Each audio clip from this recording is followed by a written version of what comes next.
ایک جنازہ ہو گیا، اللہ کے رسول تشریف لے گئے، ابھی لہر تیار ہونے میں دیر تھی، حضور بیٹھ گئے اور آپ نے لمبا خطبہ دیا، کسی دن وہ بھی بیان کروں گا، بڑا ابن اعظم رضی اللہ عنہ۔ حضور نے فرمایا جب موت کا وقت آتا ہے اس وقت فرشتوں کی ایک پوری گارد آتی ہے۔ ہم لوگ سمجھتے ہیں ایک ہی ملک الموت ہے، روحیں قبض کرتا، اس سے آگے لوگوں نے پھر ایک ردہ رکھ لیا کہ جب ایک ملک الموت ساری زمین پر اتنے جہان پر گھومتا اور سب کی جانیں نکالتا تو حضور اگر حاضر ناظر ہو جائیں پھر کیا؟ یہ ہمارے دوست کہتے ہیں یہ بات ہی غلط ہے۔ ایک ملک الموت کب جانے قبض کرتا، بے شمار فرشتے ہیں اس کے مت، وہ انچارج ہے محکمے کا، اس کے تحت تتوفاہم الملائکہ، بے شمار فرشتے۔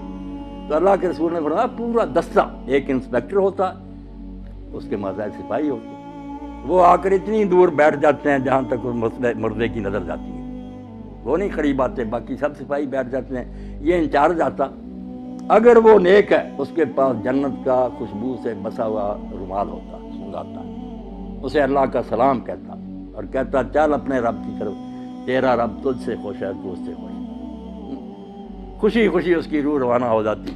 برا جو ہے نا ڈراؤنی شکلیں، جیسے ہتھکڑیاں ہوتی ہیں پولیس کے پاس، جو برا مردہ اس کے لیے جو فرشتے ہی آتے ہیں نا، اس سے اسے پتہ چل جاتا کہ میرا انجام اب کیسا ہے۔ مسکراتے چہروں کی بجائے ڈراؤنی شکلیں، بدبودار رومال، غضب آلود نگاہیں، وہ چھپتی پھرتی پھر روح نکالتے مار مار، اور اسی وقت جب وہ رومال میں اس کو لپیٹتا دوسرے سپاہی آگے آ جاتے ہیں، اس سے وہ وصول کر لیتے ہیں، نیک روح سے لے کر جاتے ہیں۔ اللہ کے رسول صلی اللہ علیہ وسلم جہاں جہاں سے گزرتے ہیں خوشبو پھیلتی جاتی ہے اور ساری مخلوق کہتی ہے مرحبا، مبارک ہے تیرا آنا یار، تو نے ہم سب کو نا معطر کر۔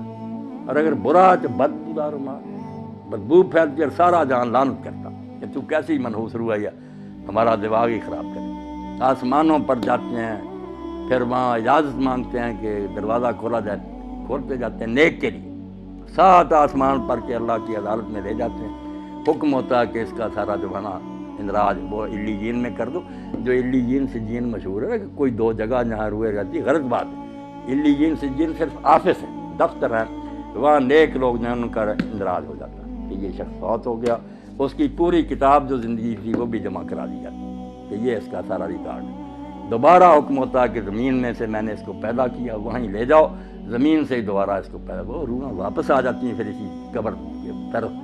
برے کی روح لے کر جاتے ہیں، جب حضور صلی اللہ علیہ وسلم فرمایا، اللہ کہتا نہ آسمان کے دروازے نہ کھول، میرے دربار میں نہ، دفع کرو اس کو، گار دو، اس کو 7ویں زمین کے نیچے پھینک دو، وہاں ہی رہ، وہاں سے نکالیں۔ لمبی حدیث ہے جو حضرت سے برا ابن عازب۔ نیک لوگوں کی روحیں خوشی میں ہوتی، کیسی پاک زندگی ان کی۔ حدیث پاک میں آتا ہے سنن ابن ماجہ کہ جب اس کو فرشتے آ کر حساب کے لیے کہتے ہیں نا کہ جواب دو ان سوالوں کا، تو منظر دکھایا جاتا ہے سورج غروب ہونے کا۔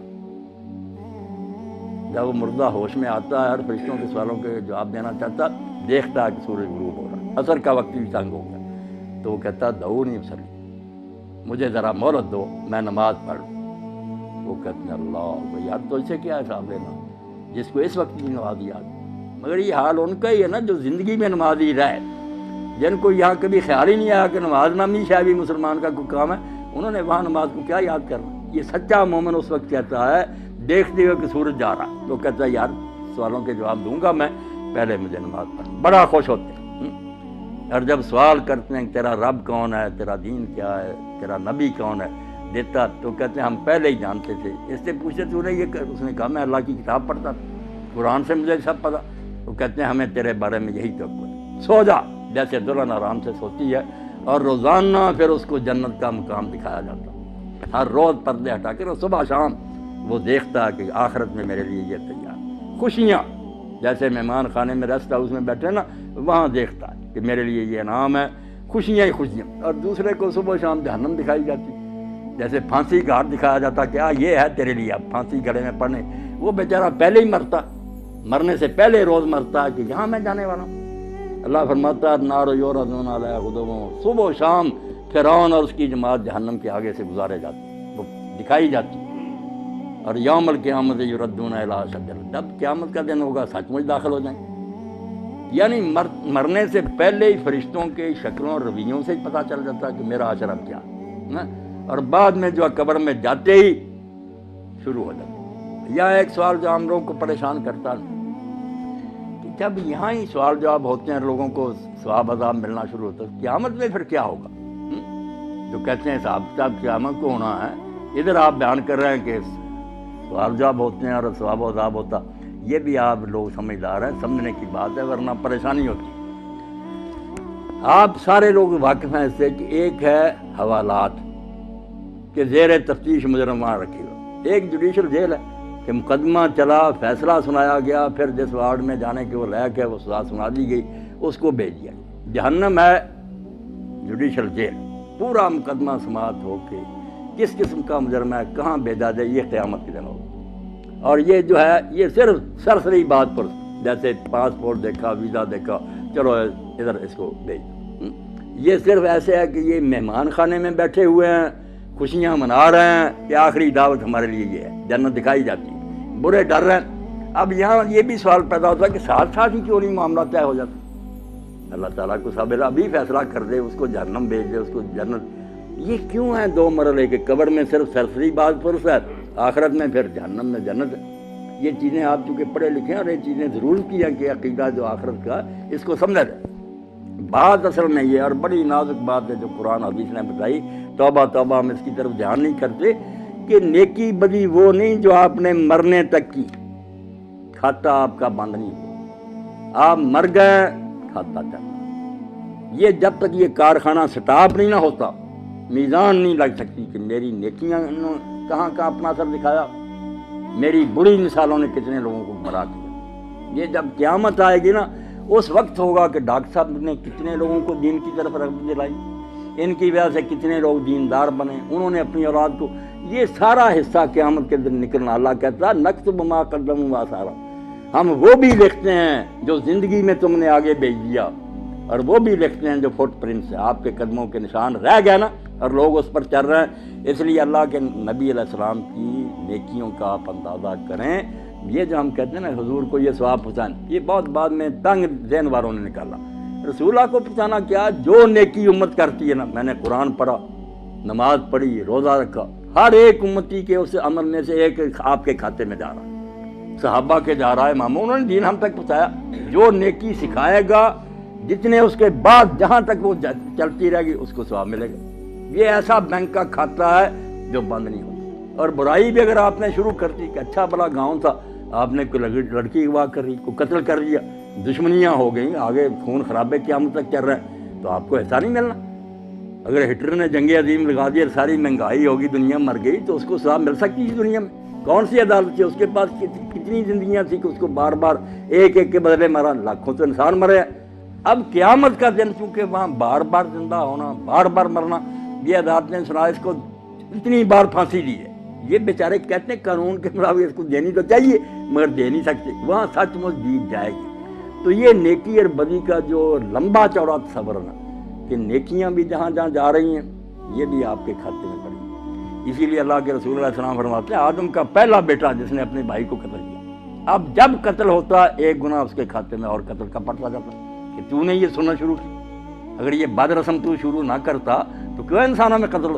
اب جب تک قیامت نہیں آتی آپ سمجھ گئے کہ کھاتا نہیں پتہ چل سکتا کہ اس کی نیکیاں کتنی بنی، برائیاں کتنی بنی۔ اس لیے محتاط رہنا چاہیے کہ میں اپنے طرز عمل سے کہیں اولاد کو گمراہ نہ کر دوں، میرے دوست نہ بگڑ جائیں، میرا خطبہ سننے والے نہ، میں مر جاؤں گا مگر میرے گناہ کی جو گٹھڑی ہے یہ بھاری ہوتی جائے گی۔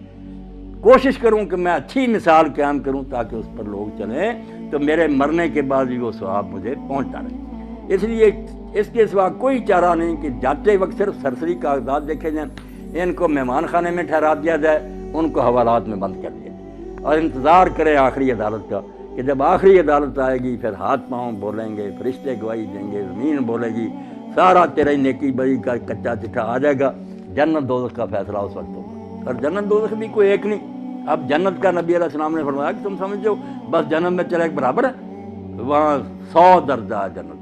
ہم دیکھتے ہیں نا کہ بینک بنے اتنی منزل، 100 منزل، اور منزل بھی اتنی دور، فرمایا یہ زمین ہے جتنی دور آسمان ہے وہاں دوسری جنت، اتنی دور ہی پھر تیسری جنت، 100 آسمان زمین جو ہے اتنے ہیں، اور سب سے آخری جو ہے وہ فردوس ہے، سب سے آخری، جس میں اللہ کے رسول نے فرمایا اس کی جو چھت ہے اور اللہ کے عرش سے نیچے سب سے اوپر اللہ کا تخت ہے، اس سے اوپر فردوس کی چھت ہے.